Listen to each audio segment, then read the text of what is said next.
আজকে ডিম রান্নাটা অন্যভাবে করব। কিভাবে করব চলুন দেখা যাক। আমি সব মশলা একসঙ্গে বেটে নিয়েছি হাতে, তারপরে সব কিছু দিয়ে তেলের পরে দিয়ে আর কি কষিয়ে নেব। আসসালামু আলাইকুম, কী অবস্থা সবাই কেমন আছেন? আশা করি সুস্থ এবং ভালো আছেন। আলহামদুলিল্লাহ আমি বেশ ভালো আছি। চলুন দেখা যাক রান্নাঘরে কি রান্না চলছে।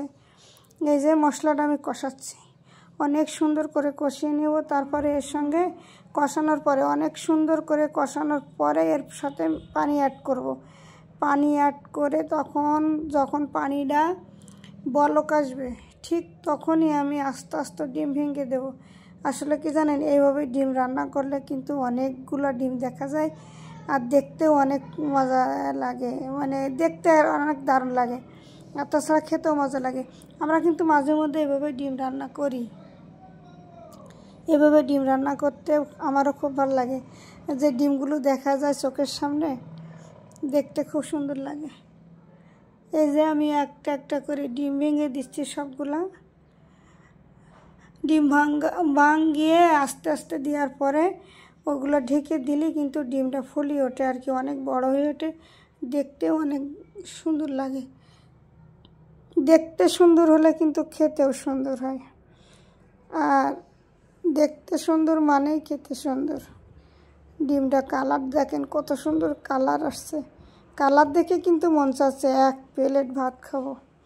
আসলে তাই, এই দিয়ে আজকে অনায়াসে এক প্লেট ভাত খাওয়া যাবে।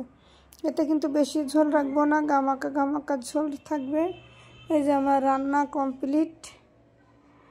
এখন আমি এগুলা দিয়ে একটু মশলা ছড়াই দেব, দিয়ে ঢেকে রাখবো কিছুক্ষণ। একটা সুঘ্রাণ আসবে ওর ভিতরে। অনেক রান্না বান্না করলাম, অনেক গরম লাগছে। চলুন এবার বেরিয়ে আসি বাইরে। যে এই যে আমাদের এখানে নৌকার পরিবর্তে কি ব্যবহার করে সেটা দেখাবো।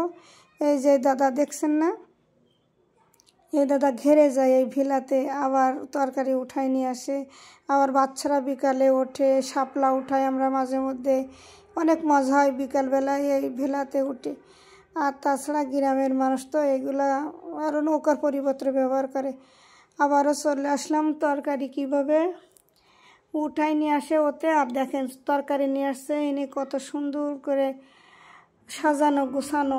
এই তরকারিগুলো এবার বাইরে যাবে আর কি। এগুলো শশা, অনেক বড় বড় শশা, আর এগুলো হচ্ছে বরবটি, আর এগুলো হচ্ছে করেলা।